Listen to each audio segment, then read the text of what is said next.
Alléluia.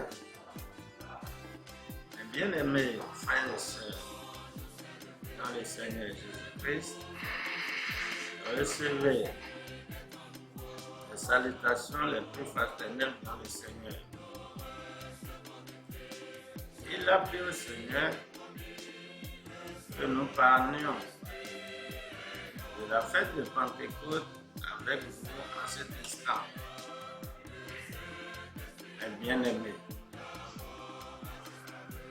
quand on parle de Pentecôte, cela veut tout simplement dire 50e jour. Ici, il s'agit du 50e jour après la célébration de la Pâque. C'est-à-dire, on compte 7 semaines qui font 49 jours.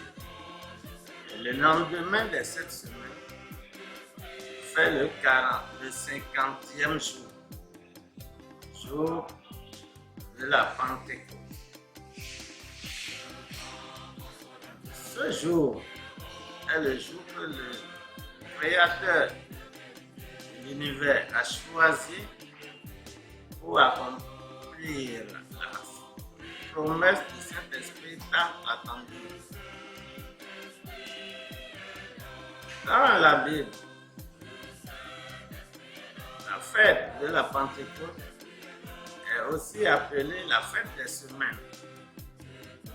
Nous lisons cela dans Exode chapitre 34 au 22e verset, au Deutéronome 16 verset 10. Elle est aussi appelée la fête de la moisson. Entre cette expression dans Exode chapitre 23 verset 16. Elle est encore appelée la fête des prémices dans Nombre chapitre 28 verset 26. Mes bien-aimés dans le Seigneur, nous n'allons pas parler de tous les contours ou de tous les aspects de la Pentecôte. Nous ne parlerons pas de l'aspect historique ni de l'aspect prophétique. Ce qui nous concerne ici est ce que Dieu attend de nous pour cette commémoration. Chaque fois que nous avons reçu la grâce et le privilège de commémorer la fête de la Pentecôte, qu'est-ce que Dieu attend de nous? C'est ce qui fera l'objet de notre développement. Mais bien aimé dans le Seigneur, il est utile que chaque chrétien comprenne que loin d'être un rituel ou une cérémonie, la fête de la Pentecôte est une rencontre personnelle entre le chrétien et son Créateur.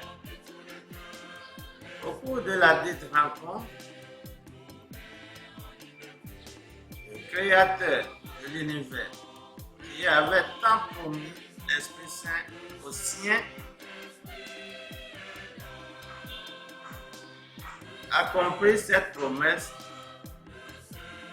et donne aux siens cet esprit tant attendu. C'est ça la réalité. L'Esprit Saint, parce que c'est son sceau, c'est le cachet qu'il met sur les siens.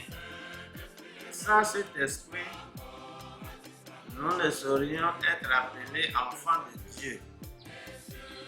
C'est pour cette raison que l'homme qui a la chance de commémorer doit tout faire, doit savoir se prendre pour demander comme cela se doit et obtenir l'Esprit Saint pour son bien-être et pour son épanouissement spirituel.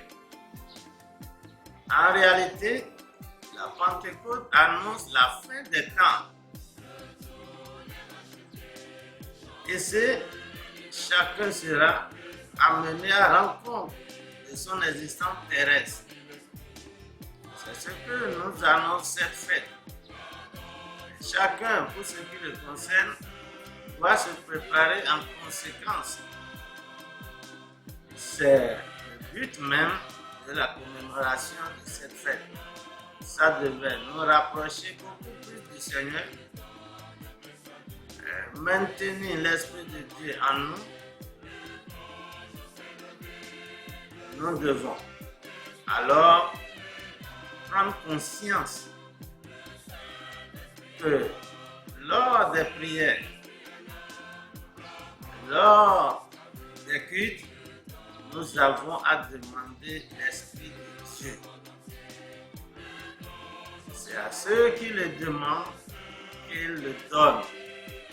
Nous dit l'Évangile selon Luc, chapitre 11, verset 13.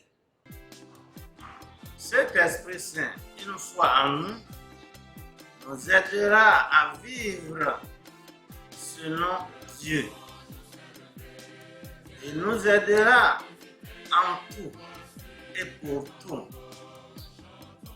Romains chapitre 8, le 14e verset, nous le souligne.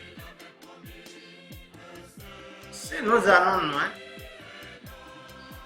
Romains chapitre 8, verset 26, nous dit que l'Esprit Saint nous guidera même dans nos prières.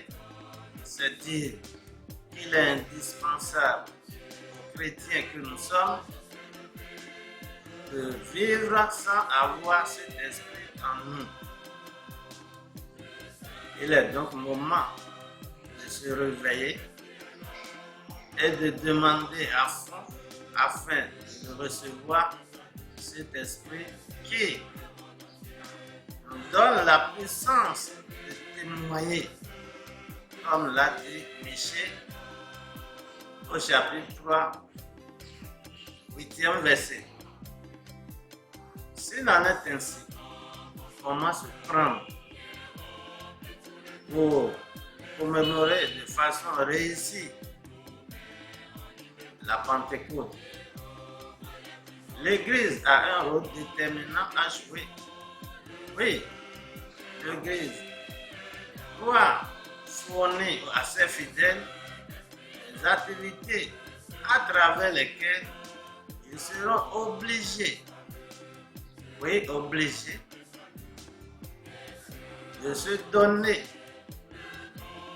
de s'ouvrir à l'Esprit de Dieu et de le recevoir pour qu'il siège en eux. Que l'Église prenne gravement compte de cela. Que chacun de nous se donne pour que l'Esprit de Dieu soit vraiment sien. Le constat amer, c'est que pendant cette période de prière, les gens oublient de demander l'Esprit de Dieu. Et ça donne au fruit de l'Esprit, aux dons, aux talents.